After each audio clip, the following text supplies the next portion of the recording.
Aza vendrina ry malagasy, dondrana ianao raha mifidy anjy-rajoelina. Fantatro fa masika loatra izay teniko izay. Fantatro fa tsy malala fomba, nefa tsy rarako. Fa ahoana? Satria tiako loatra Madagasikara, ary tiako be ny vahoaka malagasy, ary tsy zakako intsony mpitondra izay manimba firenena. Be dia be ny zavatra ho teneniko anareo amin'ity video ity, ary noho izany nosoratako ilay izy. Raha hitanareo mamaky indray aho, fa tiako ho tenenina daholo ny zavatra amin'ity. Nipetraka tany Madagasikara aho nanomboka tamin'ny taona 2007 ka hatramin'ny 2014. Soa ihany fa tsy mipetraka any Madagasikara intsony aho amin'izao fotoana izao, satria fantatro fa ho enjehana aho noho ny zavatra ho teneniko momba anjy-rajoelina amin'ity video ity. Fantatrareo fa nisy ny krizy nanomboka tamin'ny 2009, fa be dia be aminareo izay hifidy amin'ity izay mbola kely tamin'ny 2009, dia tantaraiko ny zavatra hitako tamin'izay fotoan'izay. Marina fa nisy ady politika tamin'ny anjy-rajoelina sy makravalomanana, dia tsy diriko loatra izay ady politika izay, fa ny zava-nitranga no tiako resahana. Marina aloha fa nisy zavatra nataony makravalomanana izay nataony mba hanararoatra ny toerana isanazy amin'ny maha-presidentana azy. Dia nanana fahavalo be dia be izy. Niaro ny tontolo iainana izy, dia nitarina ny parc national fa ny olona izay nanondrana bois de rose tsy tianjareo izany. Nanintana mpamantsy vola vaovao be dia be avy amin'ny États-Unis sy avy amin'ny firenena maro samihafa, dia tsy tian'ny Frantsay izany.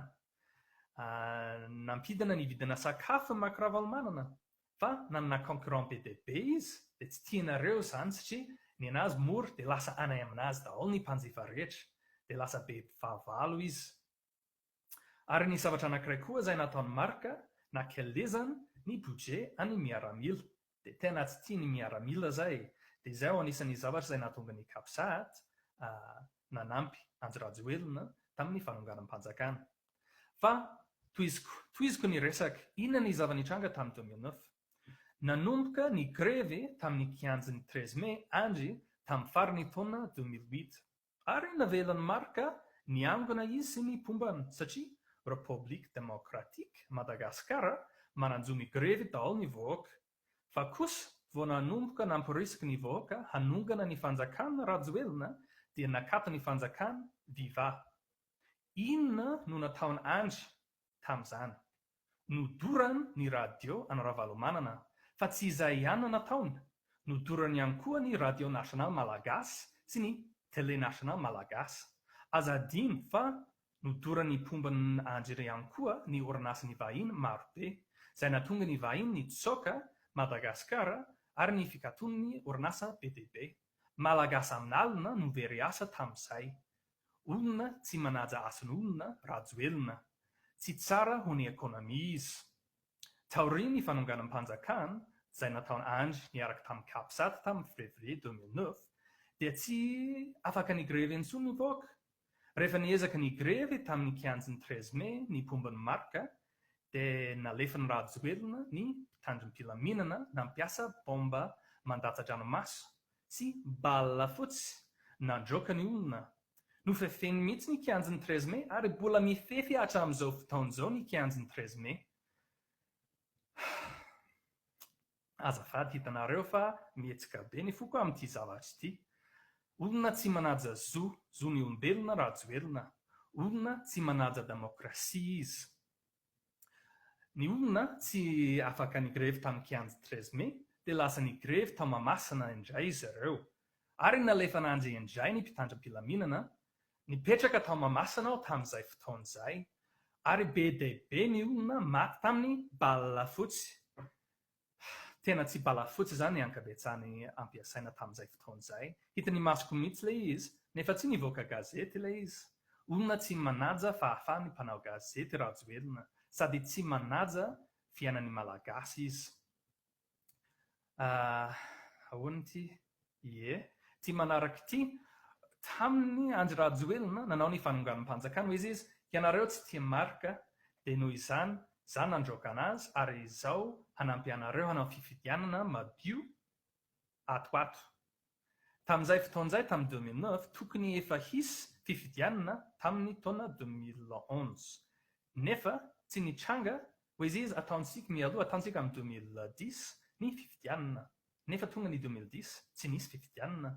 Tonga 2011 tokony hisy ny fifidianana nefa tsy nisy. Fa ahoana tsy nahandry izy, afaka niandry 2 taona fotsiny izy dia tsy nisy krizy izay naharitra saika 10 taona teto Madagasikara.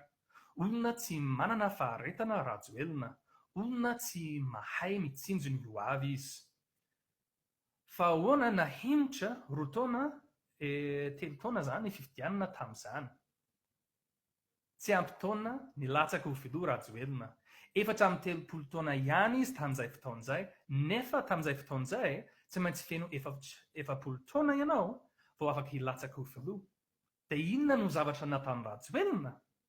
Novainy ny lalam-panorenana mba ahafahany hilatsaka ho filoha. Olona tsy manaja fomba rajoelina, tsy manaja ny lalam-panorenana izy. Hoy ny razambe malagasy, ny bainga no vavolombelon'ny piasa. Dia manontany ianareo aho, inona no vavolombelony, inona no baingana rajoelina? Tamin'ny fotoana fitondrana rava ny demokrasia, nitsahatra daholo ny fanampiana avy tany ivelany noho ny coup d'état izay nataony. Dia tsara ho fantatrareo fa ansasany budget nasional avy amin'ny fanampiana avy any ivelany. Nefa nataony rajoelina ny zavatra nataony. Dia tohizana 4 taona ny Taiza mita na dia tsy nisy ny fanampiana avy tany ivelany, ma izy ireo ataovy mialoha ny fifidianana manaraka dia averanay daholo ny famatsiana. Nefa tsy nety izy satria tsy afaka nilatsaka izy tamin'izay. Dia simba daholo ny tontolo iainana zao any Madagasikara. Nanondrana boîte de rose be dia be andro rajoelina tany Chine satria tsy nahazo vola avy tany ivelany dia tsy maintsy kapaina ny ala dia simba ny tontolo iainana. Nitsoaka daholo ny mpamatsy vola vahiny, zao efa ho 10 taona taty aoriana vao manomboka miverina tsikelikely ny mpamatsy vola. Dia fantatrareo ihany koa fa niakatra be ny vidina sakafo noho ny krizy. Dia avy aiza zany ny krizy? Avy amin'ny andro rajoelina ny krizy. Dia manontany ianareo aho, iza amin'izy roa lahy no manohana kokoa demokrasia? Iza amin'izy roa lahy no mampandroso kokoa ny ekônomia? Tsy tonga lafatra Ravalomanana, ekeko izay, fa tsara lavitra ho any tanindrazana maka Ravalomanana no andro rajoelina. Miangavy ianareo hitsinjo ny hoavy. Aoka tsy voafitaka isika fidio ny laharana 520. Misaotra tompoko.